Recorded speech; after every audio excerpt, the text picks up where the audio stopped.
இதுக்கப்புறம் தான் என் லைஃப்ல நிம்மதியே வந்துச்சு. சந்தோஷம்னா என்னன்னா, நீங்க ஒரு இடத்துல டிப்ரெஸ்டா இருக்கீங்க. உங்க ஃப்ரெண்டு வந்து வா மச்சான் கிரிக்கெட் விளையாட போலாம் அப்படின்னு சொல்லி நீங்களும் போய் சந்தோஷமா விளையாட்டு வரீங்க. இது சந்தோஷம். போர் அடிக்கிற நேரத்துல ரீல்ஸை ஸ்க்ரோல் பண்ணிட்டே இருக்கும்போது ஒரு நல்ல காமெடி வீடியோ வந்துச்சுன்னா அதை பார்த்து ரசிக்கிறது சந்தோஷம். இது வந்து ஒரு 5 மினிட்ஸ் இருக்கும், ஒரு 1 ஹவர் இருக்கும். இது முடிஞ்சதுக்கு அப்புறம் அகைன் நீங்க டிப்ரெஸ் ஸ்டேட்டுக்குள்ள போயிருவீங்க. இங்க பிரச்சனை என்னன்னா, உங்க ப்ராப்ளம்ஸ்ல இருந்து எஸ்கேப் ஆகிறதுக்கு நிறைய பேர் சந்தோஷத்தை தேடிக்கிட்டு இருக்காங்க.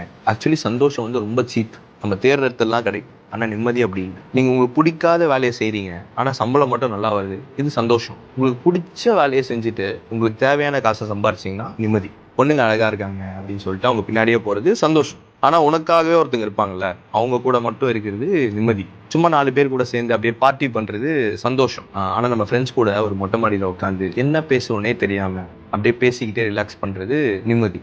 நீங்க காசு கொடுத்து வாங்குற விஷயம்லாம் சந்தோஷம். சந்தோஷம் ரொம்ப சீப். நீங்க காசு கொடுத்து வாங்க முடியாத விஷயம் தான் நிம்மதி. நிம்மதி இஸ் வெரி வெரி காஸ்ட்லி.